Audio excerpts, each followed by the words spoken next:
Assalamualaikum warahmatullahi wabarakatuh.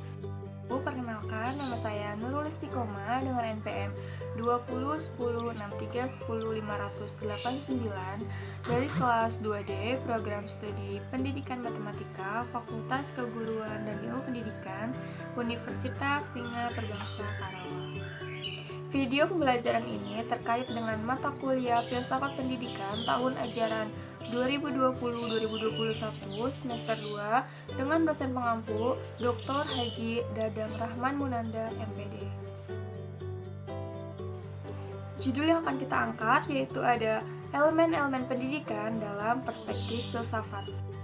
Sebelum masuk ke materi, kita coba pahami dulu dari pengertian judul tersebut.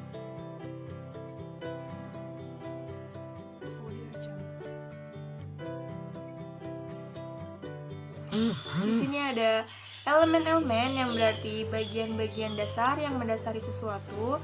Ada juga perspektif, perspektif yaitu sudut pandang, dan filsafat membahas tentang segala sesuatu secara mendalam. Jadi, materi yang akan kita bahas adalah bagian-bagian pendidikan dalam sudut pandang filsafat. Ada 5 elemen pendidikan dalam perspektif filsafat, yaitu intuisi pendidikan, sumber pendidikan, lingkungan pendidikan, alat pendidikan, dan yang terakhir yaitu ada metode pendidikan.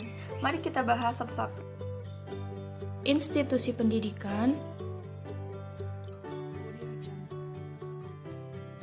Institusi adalah sebuah badan atau lembaga yang mengadakan kegiatan pendidikan, belajar mengajar, ataupun pelatihan, baik formal maupun non-formal. Lembaga pendidikan adalah tempat di mana orang-orang dari berbagai usia bisa mendapatkan pendidikan. Lembaga pendidikan terdiri dari prasekolah, yaitu pendidikan yang diselenggarakan sebelum menginjak ke jenjang pendidikan dasar. Selanjutnya ada sekolah dasar, jenjang paling dasar dalam pendidikan formal di Indonesia. Selanjutnya itu ada sekolah menengah pertama sebagai lanjutan dari jenjang sekolah dasar. Selanjutnya ada sekolah menengah atas sebagai jenjang dari lanjutan sekolah menengah pertama. Dan ada universitas, sebuah institusi yang memberikan gelar akademis dari berbagai macam bidang. Selain pendidikan formal, seseorang juga membutuhkan pendidikan karakter, dan pendidikan karakter bisa bersumber dari 3, yaitu ada keluarga, lingkungan sekolah, dan masyarakat. Selanjutnya ada sumber-sumber pendidikan. Sumber bahan ajar adalah tempat di mana kita bisa mendapatkan bahan ajar, dan bahan ajar adalah segala bentuk bahan yang dapat membantu tenaga pendidik dalam melaksanakan tugas belajar mengajar. Bahan ajar yang dimaksud bisa berupa tulisan, audio visual, ataupun visual. Sekarang, sumber tidak hanya dari buku, kita juga bisa mendapatkan dari video pembelajaran, internet, bahkan orang tua kita sendiri. Maka dari itu, kita sebagai calon sumber pendidikan, kita harus tahu cara mengelola yang seperti apa dan bagaimana agar kita memiliki pemikiran yang inovatif dan kreatif agar menarik jika menyampaikan materi kepada peserta didik.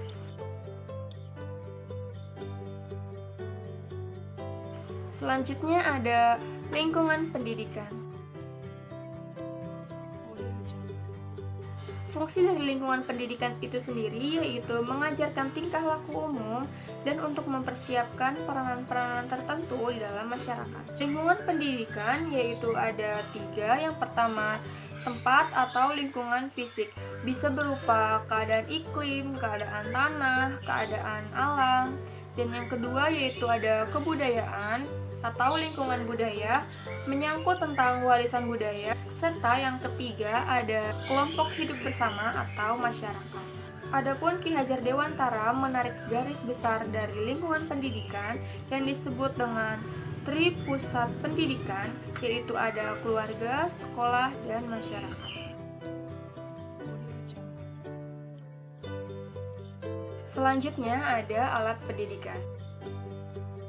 Maksud di sini adalah alat pendidikan bukan berupa media pembelajaran, melainkan usaha atau cara untuk memperlancar atau mempermudah mencapai tujuan dari pendidikan. Macam-macam alat pendidikan yaitu alat pendidikan preventif dan represif. Namun ada pendapat lain lagi nih, melainkan pembiasaan, pengawasan, perintah, larangan, keteladanan, dan hukuman. Yang terakhir ada metode pendidikan, yaitu yang pertama ada metode ceramah. Biasanya metode ceramah ini gurunya yang sangat aktif dan biasanya muridnya menjadi pasif. Yang kedua ada metode diskusi. Biasanya pada metode ini guru memberikan tugas kepada anak muridnya agar anak muridnya berlatih berpikir secara kritis dan menjadi problem solving atau menjadi pemecah masalah. Yang ketiga ada metode demonstrasi. Pada metode ini guru memperagakan barang, kejadian, aturan yang relevan dalam bahasan pada materi yang sedang dibahas. Dan masih banyak lagi metode-metode pendidikan selain yang saya sebutkan tadi. Jadi yang dapat saya simpulkan yaitu ada 5 elemen pendidikan dalam perspektif filsafat. Yang pertama, intuisi pendidikan, sumber-sumber pendidikan, lingkungan pendidikan, alat pendidikan, dan yang terakhir, metode pendidikan. Dari 5 elemen tersebut, masing-masing memiliki faktor dan pengaruh yang berbeda terhadap pendidikan. Namun, kelima faktor ini memiliki tujuan yang sama-sama untuk mencapai tujuan dari pendidikan itu sendiri. Untuk penggunaan serta fungsinya dapat disesuaikan dengan kondisi dan perkembangan peserta didik.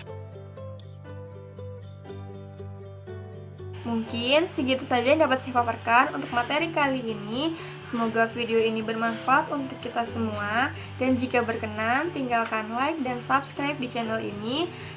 Saya ucapkan terima kasih. Wassalamualaikum warahmatullahi wabarakatuh.